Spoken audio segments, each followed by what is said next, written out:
आज आपकी क्या बयान है इनके साथ? फैमिली कौन कौन है आपके?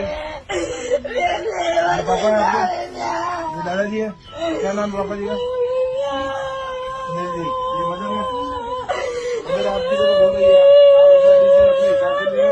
एक पिता को ताने मिल रहे हैं कि उसे आपने पढ़ाया ही क्यों, आपने तो उसे संस्कार ही नहीं दिए, उसे घर से बाहर क्यों निकाला, उसे पढ़ने के लिए बाहर क्यों भेज दिया, या फिर उसे पैदा होते ही मार देना चाहिए था, पाल पोस कर बड़ा ही क्यों किया। और पिता के पास कोई जवाब नहीं है, वो चुपचाप सबके ताने सुन रहा है, क्योंकि उस घर की सबसे बड़ी बेटी ने ऐसा काम किया है जिसका वीडियो सोशल मीडिया पर जमकर वायरल है।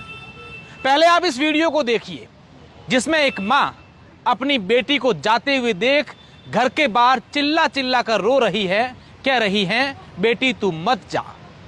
बेटी किसी के साथ नहीं जा रही है, बल्कि बाकायदा कानून का सहयोग लेकर के एसडीएम को, थानेदार को, गाड़ियों के काफिले को अपने घर बुलाकर फिर उनके साथ माँ बाप, दादा दादी के सामने उन प्रशासन और पुलिस के साथ जाती है और कहती उनको यह है कि मेरे साथ ठीक नहीं हो रहा है, मेरे परिवार के लोग मुझे बंदी बनाकर बैठे हैं। इस वीडियो को देखिए।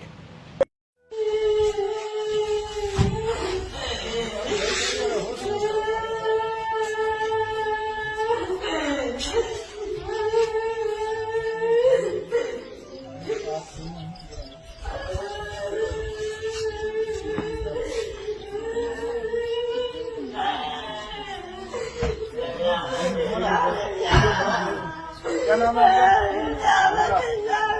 पिताजी का नाम?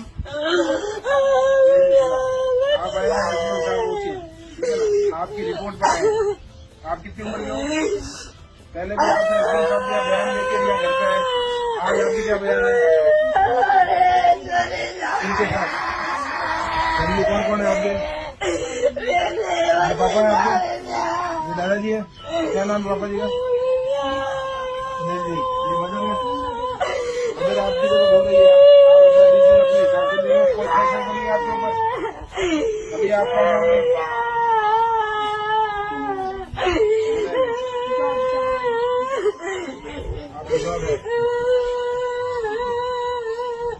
कोई प्रेशर हो तो अभी बता दीजिए।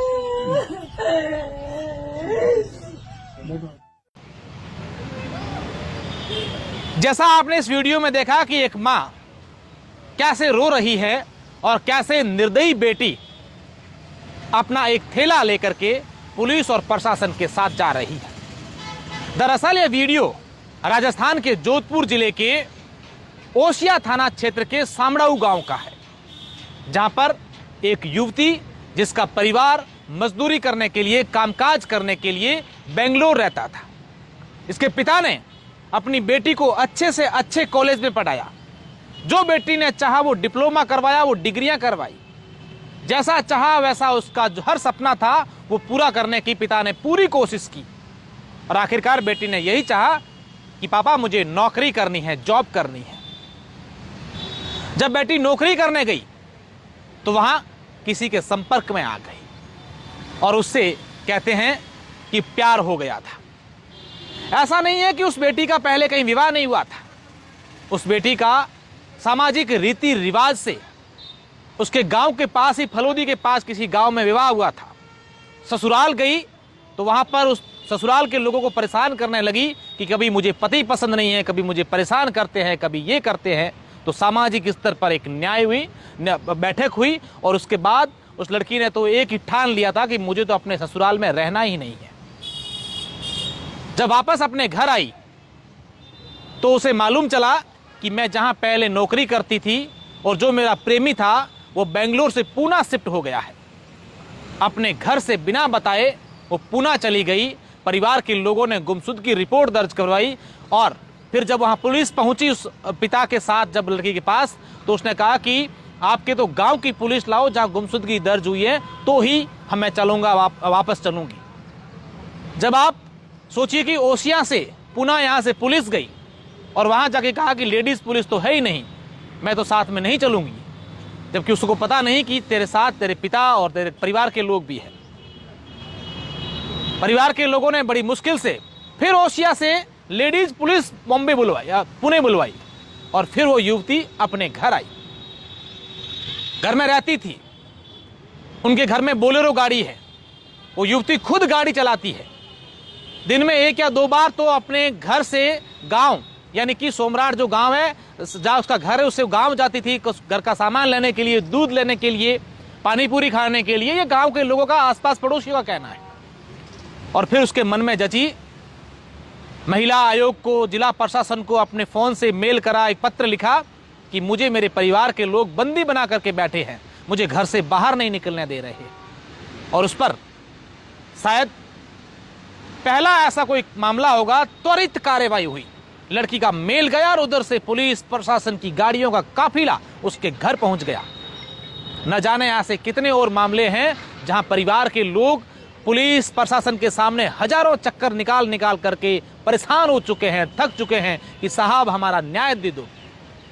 लेकिन इस युवती की खुशकिस्मती कहें कि पत्र लिखते ही त्वरित प्रभाव से एसडीएम, थाना अधिकारी, पुलिस प्रशासन के लोग, लेडीज पुलिस, सब लोग वहां घर चले गए और वहां उसके परिवार के लोगों को कहा कि हम तो आपके घर में चेक करने आए हैं कि आपकी बेटी कैसे रह रही है, नहीं रही है, आपकी बेटी से मिलाओ। जैसे ही वो लड़की बाहर आई, उससे बोले चलिए हम आपको प्रोटेक्शन के साथ, आप जहाँ रहना चाहते हैं वहाँ ले जाते हैं, ये हमारे देश का कानून है। और वो लड़की जोधपुर के नारी निकेतन में गई है। पिता का ऐसा आरोप है कि माना कि मैंने मेरी बेटी की परवरिश नहीं की होगी, संस्कार नहीं दिए होंगे, क्या मैं ही उसका परिवार हूँ, समाज हूँ? मेरे पड़ोसी, मेरे गांव के लोग, मेरे रिश्तेदार, मुझे जान पहचान वाले लोग, हजारों लोग होंगे इस लड़की को जान पहचान वाले, इस परिवार के सदस्य, उनसे भी तो एक बार पूछ लेते कि ये बंदी वाकई में बनाई हुई थी, जहां इसकी शादी की गई थी वहां उसको छोड़ के आ गई। परिवार के लोग इसके अच्छे नहीं है, ससुराल के लोग अच्छे नहीं है, पति अच्छा नहीं है, माँ बाप अच्छे नहीं है। हाँ, माना कि आपकी बालिग है, आप अपनी खुद की मर्जी से रह सकती है, लेकिन क्या आपके सामने सब गलत है? ये कहां तक उचित है? उसी विधानसभा क्षेत्र का ये मामला है जहां के विधायक ने राजस्थान के विधानसभा सत्र में ये मामला उठाया था कि जो आजकल प्रेम विवाह हो रहा है, इसमें परिवार, माता पिता की सहमति भी जरूरी है, उनसे भी अनुमति ले जानी चाहिए। वो चिल्ला चिल्ला कर उधर विधायक, जनप्रतिनिधि सरकार के सामने कह रहे हैं कि ऐसा कुछ नया, कुछ कानून बनाओ, एक नए कानून को लागू किया जाना चाहिए ताकि इस प्रकार के जो मामले आ रहे हैं इन पर कुछ अंकुश लग सके। पिता का ये कहना है कि मेरी बेटी को जब से ले गए उसके बाद मुझे पुलिस और प्रशासन की उनकी ओर से ये तक नहीं कहा गया है कि मेरी बेटी कहाँ है, कहाँ भेजेंगे, कहाँ जाना चाहती है, क्या कुछ है। जिस बेटी को जन्म दिया, पढ़ाया, लिखाया, बड़े बड़े शहर में रखे, डिप्लोमा करवाए, जॉब करना चाहा तो उसे भेजा, लेकिन आज वो बेटी उसी माँ बाप को, उसी ससुराल पक्ष को परेशान कर रही है। आप इस पूरे मामले को लेकर क्या सोचते हैं, कमेंट जरूर कीजिएगा। और आप अगर चाहते हैं कि हमारे प्रदेश में इस प्रकार का एक नया कानून बने या हमारे देश में नया कानून बने कि किसी भी युवक या युवती को प्रेम विवाह करना है तो उनके परिवार के लोगों की अनुमति जरूरी है। मैं इस वीडियो के माध्यम से प्रेम विवाह का विरोध नहीं कर रहा हूं, लेकिन इस प्रकार की घटनाएं जब आप इस वीडियो को देखेंगे तो आपकी आंखों में भी आंसू आ जाएंगे कि कैसे एक लड़की पुलिस प्रशासन की गाड़ी में बैठ रही है और उसकी माँ, पास में परिवार के लोग, बुजुर्ग, दादा दादी जोर जोर से रो रहे हैं, गिड़गिड़ा रहे हैं कि बेटा ऐसा मत करो। धन्यवाद।